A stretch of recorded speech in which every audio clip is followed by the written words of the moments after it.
Bismillahirrahmanirrahim. Assalamu alaikum. Welcome to Desi TV USA. I am Tabinda Gul. Let's take a look at the headlines. Trump addresses Columbia University protest amid Department of Justice terrorism inquiry. US consumer sentiment hits 2.5 years low amid tariff concern. Putin support US ceasefire proposal in Ukraine but set strict conditions. Syrians return to devastated villages and others remain sheltered at Russian air base. Trump vows to hold prosecutor accountable for legal cases against him. Mark Carney sworn in as Canada's Prime Minister amid US trade tension. These are headlines, lead to news detail.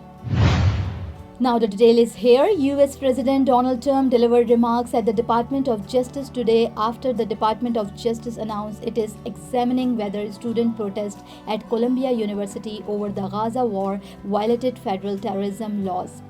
Trump reaffirmed his administration's commitment to national security and law enforcement, stated that any threat to public safety, whether on college campuses or elsewhere, will be met with the full force of the law. He emphasized that while freedom of speech is protected, there is a clear line between lawful protest and actions that support terrorism.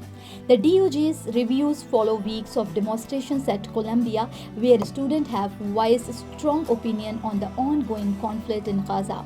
Some lawmakers and advocacy groups have called for a closer look at the protest, arguing that certain activities may have crossed legal boundaries. Civil rights organizations have raised concern over the potential implications of such an inquiry, warning that it could infringe on First Amendment rights. Columbia University's officials have not yet responded to the latest development. Now, the DOJ has not set a timeline for its review, but officials say they are gathering evidence to determine if any federal laws were violated. Now, US consumer sentiment fell to its lowest level in nearly 2.5 years in March, driven by fears that President Donald Trump's tariff will raise prices and hurt the economy.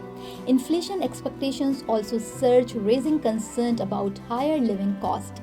Economics warned that declining confidence could slow consumer spending, while the White House defended the tariffs as essential for protecting American industries.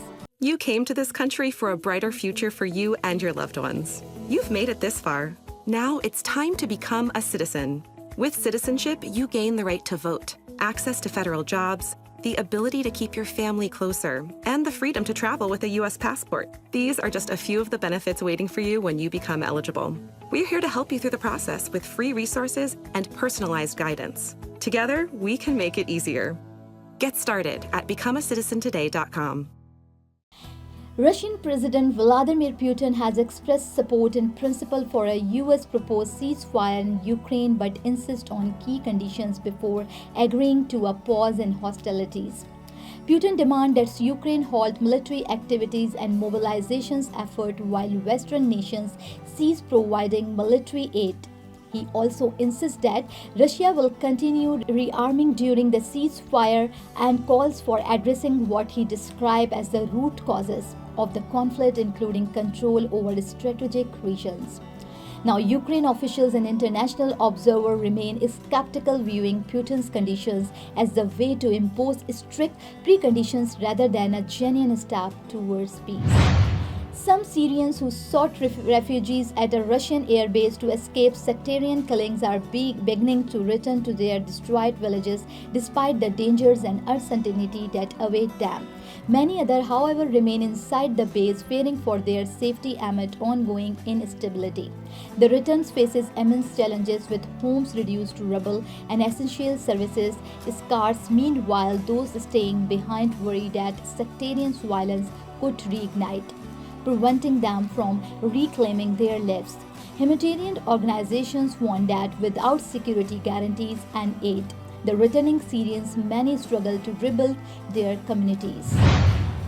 President Donald Trump pledged to seek accountability for prosecutors and officials who pursued legal cases against him during his time out of office. Speaking at the U.S. Justice Department, whose prosecutor played a role in some of those cases, Trump criticized what he called politically motivated investigations and vowed to take actions against those responsible. Trump's remarks come amid ongoing legal battles and effort by his administrations to reshape the Justice Department's priorities. His comments have drawn sharp reactions with critics warning against political interference in the judicial system, while supporters see it as a move to address alleged abuses of power. Former central banker Mark Carney has been sworn in as Canada's 24th Prime Minister, succeeding Justin Trudeau. Carney's inauguration comes at a critical time as the nations confront escalating trade tensions with the United States. In his inaugural address, Carney emphasized Canada's sovereignty, formally rejecting President Donald Trump's suggestions of annexations. He stated, "Canada will never be a part of the U.S., underscoring his commitment to maintaining the nation's independence amid external pressures." The new Prime Minister also addressed the looming threat of U.S. tariffs, which have raised concern about potential economic repercussions for Canada. Carney expressed his intentions to engage in dialogue with President Donald Trump, stating he looked forward to speaking with the U.S. leader when the moment was right. Carney's administration's aim to diversify Canada's trade partnerships and bolster national security in response to the current geopolitical climate. He has appointed a learned cabinet, including Francois Philippe Champagne as Finance Minister and Chrystia Freeland as Minister of Transport and Internal Trade, to navigate these challenges effectively. The Prime Minister's strategic approach reflects his commitment to protecting Canadian interests while seeking constructive engagement with the United States to resolve ongoing trade dispute. So thank you for watching and thank you for supporting. This is me, Tavinda, signing off. Stay tuned for more news. DCTV USA, DTVNN, and our OTT platform DTV Flex, where you can access to over 3,000 channels. So stay tuned and stay with us.